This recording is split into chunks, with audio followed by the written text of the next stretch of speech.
السلام علیکم ورحمۃ اللہ وبرکاتہ. آپ سب لوگ کیسے خیریت سے ہو؟ میں ہوں اسامہ خان. اسامہ آدی بلاگ کے یوٹیوب چینل پر آپ سبھی لوگوں کو ویلکم ہے. ہمارے یوٹیوب چینل پر نئے ہیں سبسکرائب ضرور کر لیجیے, بیل آئیکن کو آن کر لیجیے اور ایک پیاری سے لائک کر لیجیے. السلام علیکم ورحمۃ اللہ وبرکاتہ. بسم اللہ الرحمن الرحیم.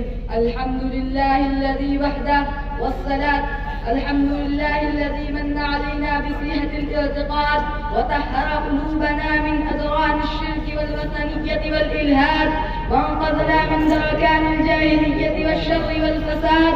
أحمده تعالى واشكره وأتوب إليه واستغفره. جل عن الإمداد وتنزه عن الصاحبة والأولاد وتعالى عن مشابهة العباد وأشخاص الأنبياء والمرسلين. أما بعد, قال الله تبارك وتعالى: أعوذ بالله من الشيطان الرجيم. بسم الله الرحمن الرحيم. يا أيها الذين آمنوا ادخلوا في السلم كافة ولا تتبعوا خطوات الشيطان إنه لكم عدو مبين. وقال رسول الله صلى الله عليه وسلم: من لقي الله لا يشرك به دخل الجنة ومن لقيه يشرك به دخل النار. حضرت صدر محترم و معزز اساتذہ کرام, حاضرین مجلس, آج کے انجمن تہذیب البیان کے اختتامی اجلاس کے موقع پر میں آپ حضرات کے سامنے باطل طاقتوں کے ان ہلاکت خیز منصوبوں پر روشنی ڈالنے جا رہا ہوں جنہیں اگر آج روکا نہ گیا تو کل اس کی بلاخیزیوں کا مقابلہ دشوار ہو جائے گا, جن کی اسلام کے دئی ظالمانہ و معاندانہ کارروائیوں کی وجہ سے آئے دن روح فرسا خبریں موصول ہو رہی ہیں جو ہمارے کلیجوں کو چھلنی کر دے رہی ہیں. محترم حضرات, یہ دنیا حق و باطل اور نور ظلمت کا میدان کارزار ہے, جہاں ایک جانب مسلسل مسلمانوں پر مغربی تہذیب و ثقافت اور تعلیم کے ذریعے حملہ کیا جا رہا ہے تاکہ مسلمان اسلامی اقدار سے دستبردار ہو کر مغربی تہذیب و تمدن کے سانچے میں ڈھل جائے. وہی دوسری جانب ملک عزیز ہندوستان میں فرقہ بند طاقتوں کو مسلمانوں کا وجود ان کے امتیاز و تشدد کے ساتھ ان کے مذہبی امتیاز و تشدد کے ساتھ جینے کی آزادی گوارا نہیں, جو مسلسل مسلمانوں میں دینی اور فکری اعتداد لانے کے لیے ان کے متعدد ایمان پر شبخو مارنے کے لیے طرح طرح کے منصوبے بنا رہی ہے تاکہ اپنی سازشوں اور منصوبوں کا شکار بنا کر امت مسلمہ کے نوجوان بچے اور بچیوں کو بدکرداری, فحاشی اور ریانت کے سمندر میں غرق کر کے انہیں نور ایمان سے محروم کر دیا جائے.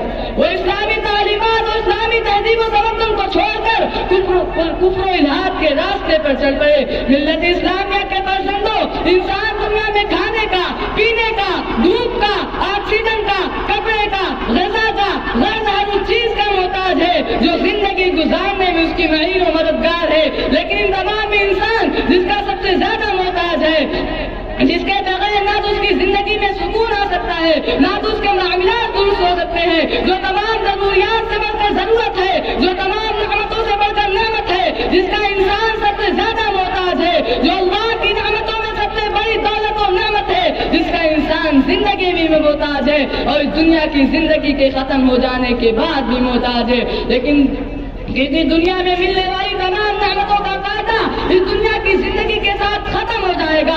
ہر طرح کی لذت, ہر طرح کی آرائی, ہر طرح کا سہولت, ہر طرح کی سہولت, ہر طرح کا آرام اس مختصر زندگی کے ساتھ ختم ہو جائے گا.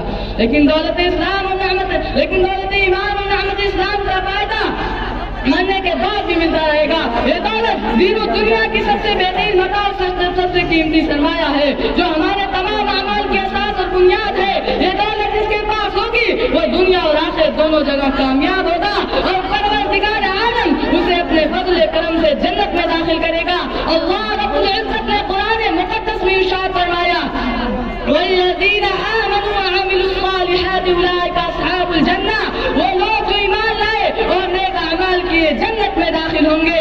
اللہ کے رسول صلی اللہ علیہ وسلم نے ارشاد فرمایا: من لقی اللہ لا یشرک به دخل الجنہ ومن لقیہ یشرک به دخل النار.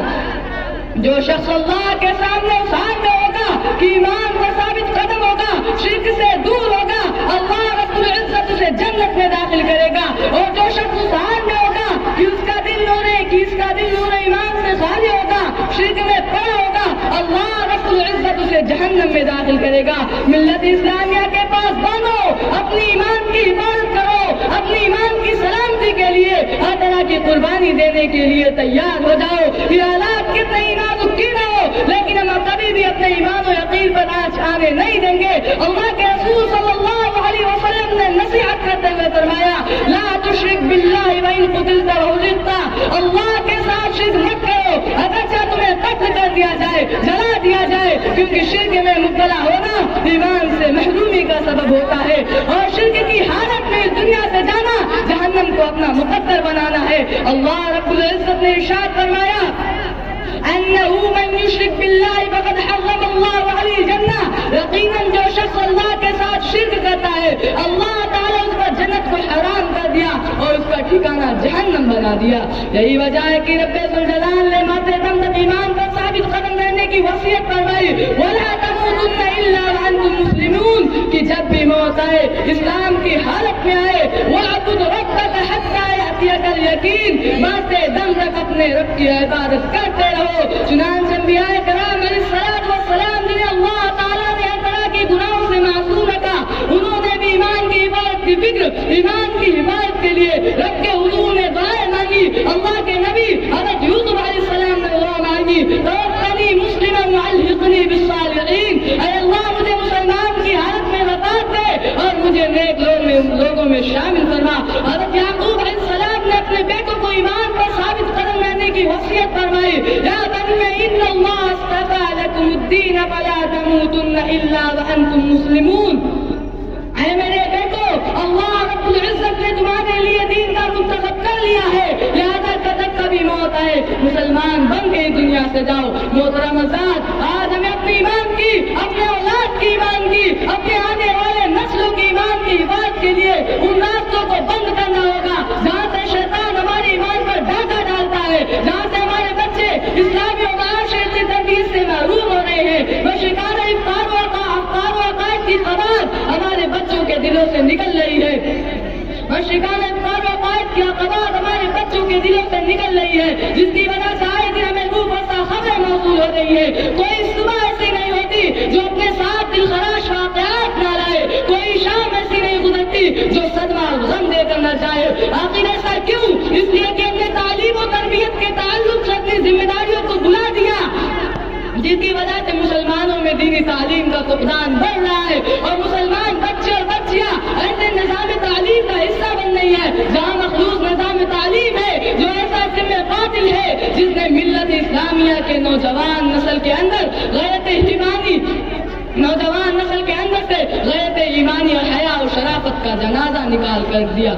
مسلمانوں موجودہ حالات کا تقاضا ہے کہ آپ اپنے اندر غیرت ایمانی پیدا کیجیے, ایمان کی قدر کیجیے, سماج کو مزید تباہی اور ہلاکت سے بچانے کے لیے بیدار ہو جائیے. آگے ہم کب بیدار ہوں گے؟ ہم اپنی بہنوں بچیوں اور بیٹیوں کو بچانے کے لیے کب آگے آئیں گے؟ خواب غفلت میں کب تک پڑے رہیں گے؟ نظر انداز کرنے کا مزاج کب تک بنائیں گے جبکہ آج صورت حال سنگین سے سنگین ہوتی جا رہی ہے, دین و ایمان پر الغار کی جا رہے ہیں, عفت و عصمت پر ڈاکہ ڈالا جا رہا ہے, منظم منصوبہ کے تحت مسلمان لڑکیوں کی زندگیاں تباہ و برباد کی جا رہی ہے. اگر ہم نے وقت کی نزاکت کو احساس نہیں کیا اور یوں غفلتوں سے گمراہی کا شکار رہے تو وہ وقت دور نہیں جب پورا معاشرہ فتنوں اور گمراہی کی لپیٹ میں ہوگا. تہذیبی اور فکری اقتدار مسلمانوں کو اندر سے کھوکھلا دے دے گا اور غیر شعوری اور اس ملک میں مسلمانوں کی ایک بڑی جماعت نام کی رہ جائے گی اور غیر شعوری طور پر وہ بتدریج ایمان و توحید کی نعمت سے محروم ہو جائے گی. وما علینا الا البلاغ.